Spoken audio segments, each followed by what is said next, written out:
Breast cancer is one of the most common diagnosed cancer type all over the world. According to the WHO's data, in 2020, there were almost 2.5 million women diagnosed with breast cancer and almost 700,000 deaths occurred globally. Excluding the basal cell and squamous cell skin cancers, breast cancer is one of the most common diagnosed cancer type among women in the United States. In 2022, there will be an estimated almost 300,000 new cases of invasive breast cancer diagnosed. Breast cancer can occur in both men and women, and it's far more common in women. It occurs in every country of the world in women at any age after puberty, but the rates are increasing in later life. Approximately half of breast cancers, there is no identifiable risk factor other than female gender and age over 40. Certain factors increase the risk of breast cancer. For example, increasing age, obesity, harmful use of alcohol, family history of breast cancer, reproductive history, tobacco use, and postmenopausal hormone therapy. In the last decades, the survival rates increased and the number of deaths associated with the disease is steadily declining, largely due to the factors such as early detection, a new personalized approach to the treatment, and certainly the better understanding of the molecular changes occurring in the disease. Around 15, in some opinion, even 20% of all breast cancers is the so-called Tmbc or triple-negative breast cancer. In this case, the cells do not have estrogen and progesterone receptors and also don't express the protein called HER2. Tmbc differs from other types of breast cancers as it's a highly heterogeneous group, very invasive type, grow and spread faster and have limited treatment options, as well as certainly worse prognosis. It is considered as an aggressive type of cancer as it grows quickly and more likely to have spread at the time it is found and is more likely to come back after the treatment than other types of breast cancers. We can tell that the outlook is generally not as good as it is for other types of breast cancers. Some word about the treatment of Tmbc. In early stages, when the tumor mass is small enough, it can be removed. The mode can be breast conserving or mastectomy with a check of lymph nodes. In most of the patients, surgery is usually followed by radiotherapy and/or chemotherapy. In some cases, neoadjuvant therapy is given before the surgery, which can help to shrink the tumor size and avoid mastectomy. As we know, the Tmbc don't express receptors, and most of the cases don't express the HER2 protein either. Endocrine therapy and that kind of therapies which would target HER2 are not helpful. Chemotherapy is the main and only one systemic treatment option. Taxanes and anthracyclines form the current standard care for Tmbc.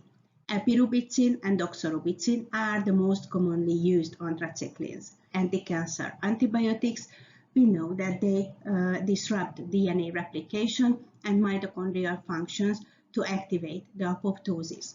Taxanes block gangliogenesis by inhibiting the epidermal growth factor signaling. Acute toxicity is the major concern here with anthracycline-based chemotherapy. Carboplatin and cisplatin are platinum salts are also used in the treatment of Tmbc. They generate DNA lesions and dead cells which cannot repair these breaks will die. Patients with BRCA mutations showed increased response to carboplatin treatment compared to patients without this mutation. Although Tmbc is sensitive to chemotherapy, at the beginning the cells respond well to the treatment. Unfortunately, early relapse is the major concern here. Targeted therapies in Tmbc were developed based on the expression of specific pathways and genes. Genomical and transcriptomical results led to identify molecular markers that could be effectively targeted in TNBC.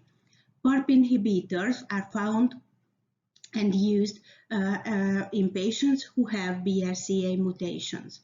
PARP is found in all of our nucleated cells. As a nuclear enzyme, it plays a critical role in DNA repair, cell proliferation, and intracellular signaling. In response to DNA damage, PARP becomes activated. It catalyzes the transfer of ADP ribose units from NAD, and the targeted proteins become poly-ADP ribosylated. PARP detects and binds to the site of DNA damage, and by self-ADP ribosylation, it recruits repair enzymes, namely base excision and nucleotide excision enzymes, to the site of DNA damage. The inhibition of PARP leads to the accumulation of double-strand DNA breaks in replicating cells. Normally, homologous recombination is occurring in the repair of the double-strand DNA breaks. In cells, when BRCA mutation occurs, homologous recombination is disrupted and the PARP helps to repair the DNA breaks. In patients where BRCA deficiency occurs, inhibiting PARP will result in severe selective toxicity called as synthetic lethality. Using PARP inhibitors in the treatment sensitizes the tumor cells to chemotherapy. Olaparib and talazoparib are the two PARP inhibitors which were approved by the FDA for use in TNBC treatment. Combination therapies are still in clinical phases. The phosphoinositol 3 kinase AKT-mTOR pathway play important roles in carcinogenesis and in apoptosis resistance, with that promoting tumor growth and proliferation. The activation of phosphoinositol 3 kinase has been associated with endocrine resistance, which is a major problem in the treatment. Phase 2 and Phase 3 ongoing trials are found with alpelisib. And some word about our experiments. We used a third-generation platinum compound, Oxaliplatin. As most of the platinum-based therapies, the cytotoxicity is based on the formation of platinum and DNA adducts, which will cause double-strand DNA breaks and eventual cell death. One of its benefits is decreased mutagenic activity compared to cisplatin and carboplatin, and it was proved to be often effective in cisplatin-resistant tumors. Although it has been approved by the FDA for the treatment of colorectal cancer, it has a certain potential to replace other platinum compounds in the therapy of other cancers. Olaparib is the most widely used PARP inhibitor in clinical therapy nowadays. It has been approved for the treatment of metastatic prostate and pancreas cancers, and certainly BRCA mutated ovarian and breast cancers. LY294002 is a morpholin-containing chemical compound that is a potent inhibitor of phosphoinositol 3 kinase, which will inhibit both the alpha, the beta, and the delta isoform, is more stable in solution than wortmannin, and also it will block the autophagosome formation. The cell lines that we used were purchased from ATCC. MCF7 cells are human adenocarcinoma cells, epithelial luminal cells, positive for estrogen and progesterone receptors, belonging to the luminal A molecular subtype, one of the most commonly used breast cancer cell line in researches. MCF7 cells are poorly aggressive, non-invasive, and considered to have low metastatic potential. The MDA cell line is an epithelial human breast cancer cell line which was established from a pleural effusion of a metastatic mammary adenocarcinoma. This cell line is commonly used to model the late-stage breast cancer, Tmbc, with the 3 receptor negativity, and thought as an invasive type of cancer cell. To detect the effect of Olaparib, Oxaliplatin, and LY treatments on cell viability, we used the MTT method. We used our treatments alone and in combination on both of the cell lines. as we can see that PARP inhibitor alone could not decrease cell viability in either of the cell lines, though a bit bigger effect was detected on MCF7 cells. Oxaliplatin alone could decrease the cell viability to around 60% on MDA cell line, which is further increased to around 40% in the case of MCF7 cells. We could not detect neither synergistic nor additive effects at the used concentrations when we used the combination treatments. For the phosphoinositol 3 kinase inhibitor treatment, we can see that the MDA cells were more resistant than the MCF7 cells. In the case of MCF7, the treatment caused almost the same extent of cell death as occurred in the case of oxaliplatin treatment. We could also detect that LY enhanced the effect of oxaliplatin, but not that of olaparib on both of the cell lines. We detected which type of cell death occurred after the different treatments. For this, we used flow cytometry. The cells were fluorescently labeled with annexin 5 and propidium iodide. We found that less than 5% of cell death caused by oxaliplatin and olaparib was necrotic, and most of the cells were in their early apoptotic stage under the experimental conditions what we used. Olaparib treatment alone did not induce apoptosis in neither of the used cells, while oxaliplatin increased early and late apoptosis in both of the cell lines. LY treatment alone caused the same level of apoptosis in both cell lines as oxaliplatin did. Furthermore, LY treatment together with olaparib and oxaliplatin and their combination did not change significantly the cell distribution either. To detect the cellular proliferation capacity, a colony formation assay was performed. 14 days, the same concentration were used.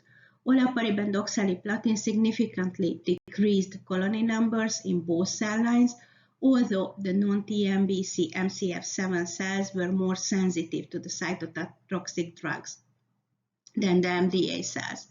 We could detect that oxaliplatin attenuated colony formation to a much greater extent than olaparib did. A combination of olaparib and oxaliplatin caused almost the same decrease in colony formation as oxaliplatin did alone. Here we could see the lack of synergy and additivity between the two substances. The PARP inhibitor and to a much greater extent oxaliplatin both augmented the phosphoinositol 3 kinase inhibitor's effect on colony formation.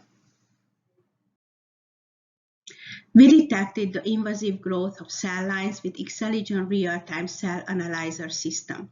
As we could see earlier, olaparib and to a much more greater extent oxaliplatin decreased invasive growth in both cell lines. A line is the control, B is the olaparib treated, C is the oxaliplatin treated, and D is the combination therapy. Again, the MCF7 cells were more sensitive to the cytotoxic drugs than the MDA cells, and combination of the two drugs had almost the same effect as oxaliplatin alone had. As for the phosphoinositol 3 kinase inhibitor treatment, it could decrease the invasive growth, and the effect was more pronounced on MCF7 cells.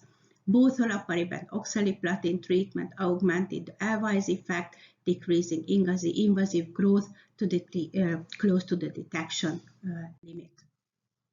In conclusion, I can tell that the cytotoxic effect of oxaliplatin is higher in non-Tmbc MCF7 cells.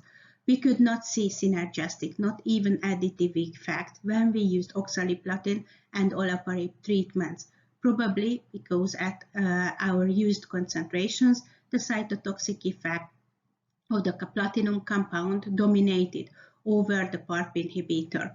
We also demonstrated the advantage of using phosphoinositol 3 kinase inhibitor to augment the cytotoxic property of a platinum compound and or prevent the cytoprotective effect of a PARP inhibition.